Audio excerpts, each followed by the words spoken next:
The doctrine of a literal afterlife realm corresponding to hell is based upon a mistaken, literalistic reading of the scriptures, which are actually speaking an esoteric and celestial language. In his 1940 masterpiece, Lost Light, Alvin Boyd Kuhn spends hundreds of pages providing evidence and analysis to support his assertion that the realm known as Hell, or Sheol, or Tartarus, or Tophet, or Amenta, and the other underworld kingdoms described in ancient myth and scripture do not actually describe some afterlife realm beyond the grave, but rather that they correspond to the material realm of this incarnate life. All of the imagery of imprisonment and darkness and spiritual deadness, he argues, refer to the soul's condition in this body here in the material world. He says, quote, "In archaic philosophy, the field of our life here is depicted as the dark cavern, the pit, the abyss, the bleak desert, the wilderness, the grave, the tomb, the underworld, and hell, of a life that migrated here from the skies. With all of its bright sunshine and vivid sense of reality, this life is still the dark night of the soul, the twilight of the gods, the burial in death and hell." End quote. In a different work, Alvin Boyd Kuhn explains that the events and figures contained in the ancient myths and scriptures should not be understood as describing ancient kings or warriors or priests, but rather that they describe the motions of our own soul, which plunges down into this incarnate life and is wedded to a physical or animal nature in order to elevate the spiritual or divine nature in a way that would not be possible without this immersion in the realm of matter. He points out that many ancient traditions, including certain passages in the Bible, compare this to a seed being planted deep in the soil in order to enable the plant or the tree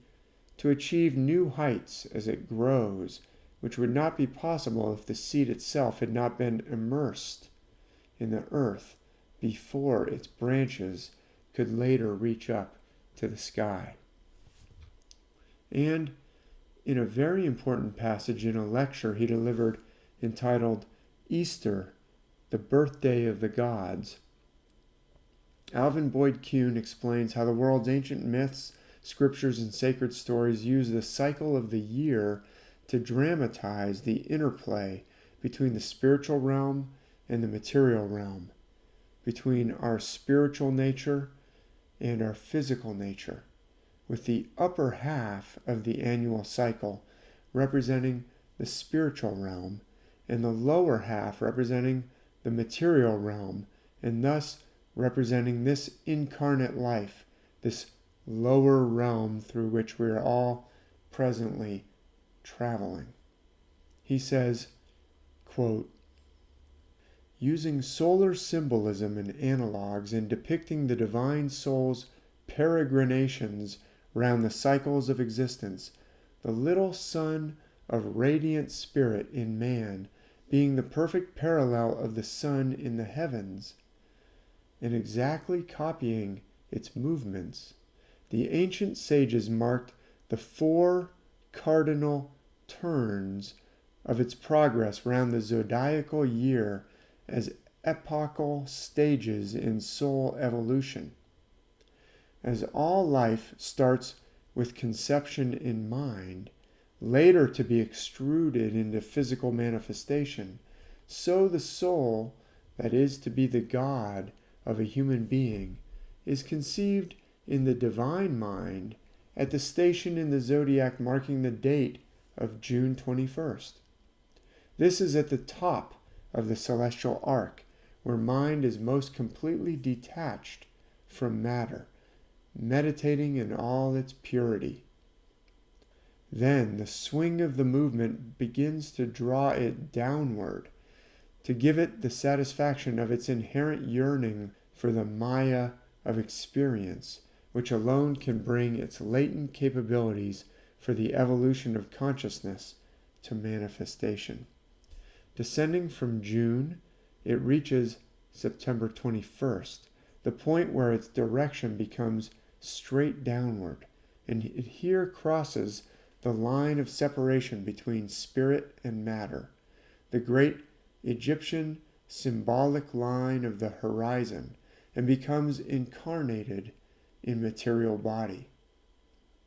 Conceived in the aura of infinite mind in June, it enters the realm of mortal flesh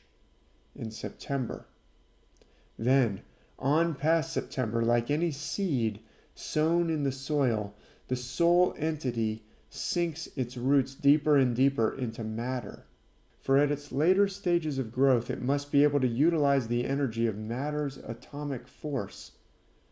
to effectuate its ends for its own spiritual aggrandizement.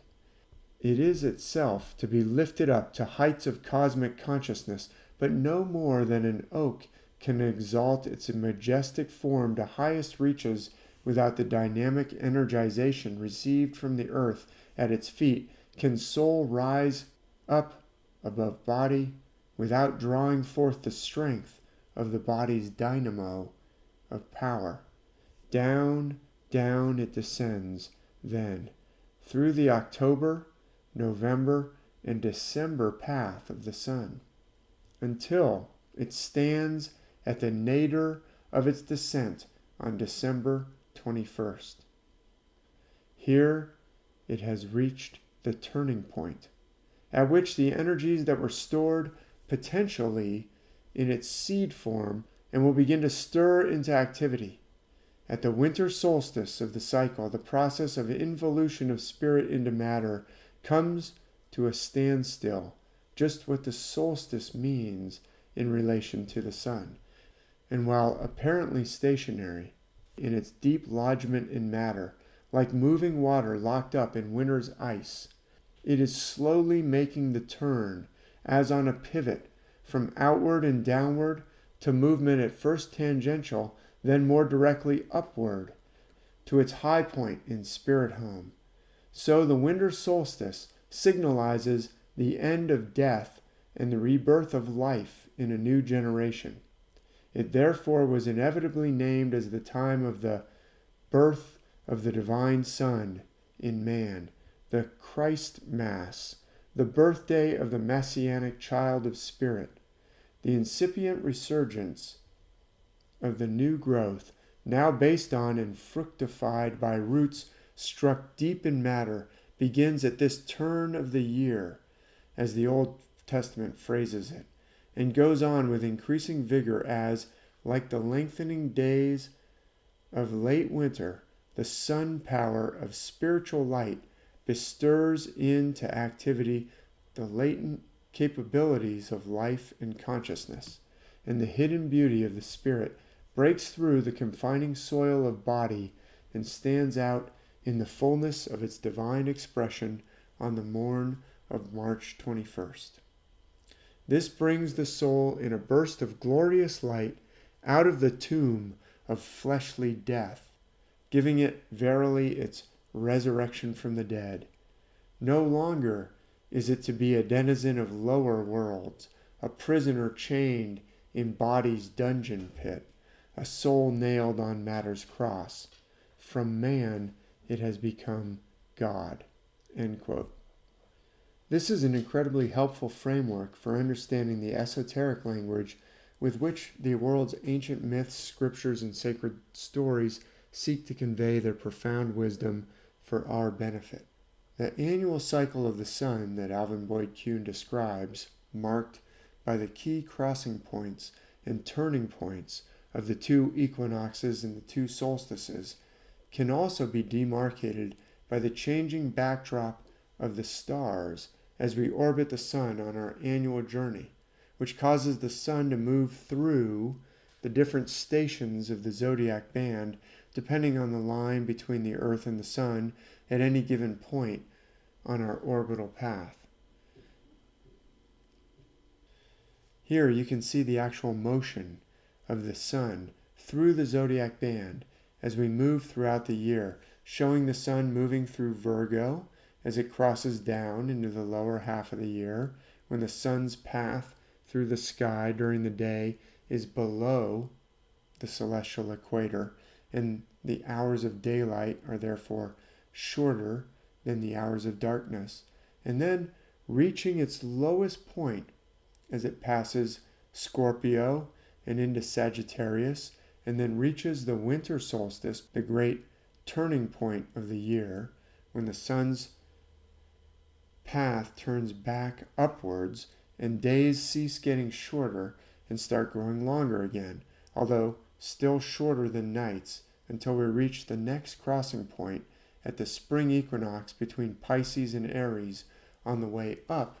to the summer solstice, which is located at the top of the cycle between Gemini and Cancer on the Zodiac Wheel. When we add in an understanding of the way that the ancient myths and scriptures use the constellations, it opens up an even wider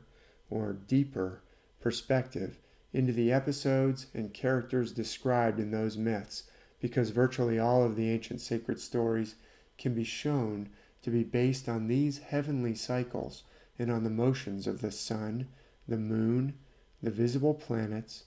and the stars and constellations, with the zodiac constellations often playing a leading role. We can see how the inclusion of the constellations adds supporting evidence to the assertion that the realm of the underworld, or hell, actually refers to this incarnate life, which Alvin Boyd Kuhn argues is depicted by the lower half of the zodiac wheel between the point of incarnation at the fall or autumn equinox, down to the turning point at the winter solstice, and then up to the point of spring equinox. For instance, in the New Testament scriptures, in what we call the Bible, the figure of Jesus repeatedly describes hell as the place where, quote, their worm dieth not, and the fire is not quenched. That's Mark 9 and verse 44. And then he says it several times more in the following verses. And that's also a direct reference to a passage found in Isaiah chapter 66 and verse 24. I am convinced that this is a celestial reference to the constellation Scorpio, which appears as a serpent, a dragon, or a worm in many myths around the world, and which is located precisely at the very brightest and widest part of the Milky Way band, which looks like a rising column of smoke or fire, and which plays a role of fire in countless myths from cultures around the world, from Australia to Africa to the Americas to Europe to Asia and all the islands of the Pacific. The brightest portion of the Milky Way is located between the zodiac constellations of Scorpio and Sagittarius. This is the fire that does not die, and the worm that does not turn. And notice that this is also the approach to the very lowest part of the cycle of the year, just as Alvin Boyd Kuhn argues. This portion of the cycle is explicitly associated with hell in the words attributed to Jesus in Mark chapter 9. This same portion of the night sky is also described as the smoke that arises from the bottomless pit in the book of Revelation, chapter 9, in which we also see descriptions of centaur-like figures associated with Sagittarius, who are also described as having tails like scorpions with stings in their tails, which is a reference to Scorpio. They're also described as having golden crowns, which is a reference to the constellation Corona Australis, or the Southern Crown, which is located right next to Sagittarius in the night sky. Again, the bottomless pit is associated with the brightest part of the Milky Way galaxy in between Scorpio and Sagittarius, and the lowest part of the year just prior to winter solstice.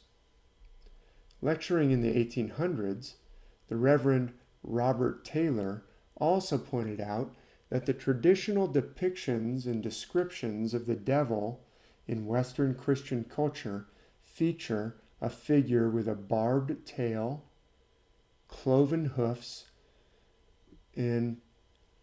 that can be seen as being drawn from the zodiac signs in this lowest part of the annual cycle: Scorpio, Sagittarius, and Capricorn. On the other hand, the imagery of heaven is consistent with the upper half of the year, the half between the spring equinox and the fall equinox, the half that includes the highest point of the year up to the summer solstice, where daylight is longest, the sun is the brightest, most direct, and therefore the streets are paved with gold. The summer solstice on this wheel, which depicts the age of Aries, is located between the signs of Gemini and Cancer, and that's why the Tropic of Cancer is the tropic line in the northern hemisphere, which delineates the most northerly line of the sun's direct rays when we reach the June solstice, that is, the summer solstice for the northern hemisphere. The verse about the street being paved with gold is found in Revelation 21, verse 21, describing the heavenly city, which, appropriately enough, is also described as having 12 gates. The description of the promised land in the scriptures of the so-called Old Testament often use the term a land of milk and honey, or more precisely, a land flowing with milk and honey. That also describes the upper half of the zodiac wheel, and specifically that highest point of summer solstice, which falls between the signs of Gemini and Cancer. The Milky Way band, the Milky Way band flows right past the feet of the twins of Gemini. So that's part of the land flowing with milk and honey. But how do we know that the description of milk and honey is referencing Gemini rather than Scorpio and Sagittarius? We already discussed the fact that the brightest part of the Milky Way band passes between Scorpio and Sagittarius, which is on the opposite side of the sky from Gemini. The way we know that milk and honey are talking about Gemini and Cancer is because that reference to milk and honey, the summer solstice point, is between Gemini and Cancer the crab, and there's a special celestial feature in the forehead of the constellation of Cancer the crab, which is known as the beehive cluster. And that's where we find honey. So references to honey or to beehives or to swarms of bees will often be found to be references to this constellation in this part of the celestial cycle, the heavenly cycle. In addition to all the arguments and evidence that Alvin Boyd Kuhn presents, this additional evidence provided by constellational references in the text strongly argues that the discussions of heaven and hell in the scriptures of the Bible are referring to the interplay between light and darkness, between summer and winter, that is created by the interplay between the upper half and lower half of the year caused by our orbital path and our axial tilt of the earth as we go around the sun. And Alvin Boyd Kuhn demonstrates that that cycle is used by the ancient myths and scriptures to convey truths about the journey of the human soul from the realm of spirit down into the realm of matter, and then back again. The evidence presented here is just a small portion of the overwhelming amount of evidence which demonstrates that the scriptures of the Bible, as well as virtually all the other world's ancient myths, scriptures, and sacred stories, are built upon a foundation of celestial metaphor. I will be exploring some specific Bible stories from the scriptures of the Old and New Testament and the way that this framework helps to unlock their profound meaning in a 90-minute interactive web seminar coming up this December 2nd, 2017. Please consider signing up now to join me for this conversation. The cost is $20 US dollars, but there's a coupon code available in the video section of my main website at starmythworld.com. I hope to see you there. But most importantly, I hope that this information will help anyone who's been living in fear of the threat of eternal damnation in a literal hell, because I am convinced that such teachings, based on a literalistic interpretation of ancient scripture, are gravely mistaken. The scriptures of the Bible are based on celestial metaphor, and as such, they are closely related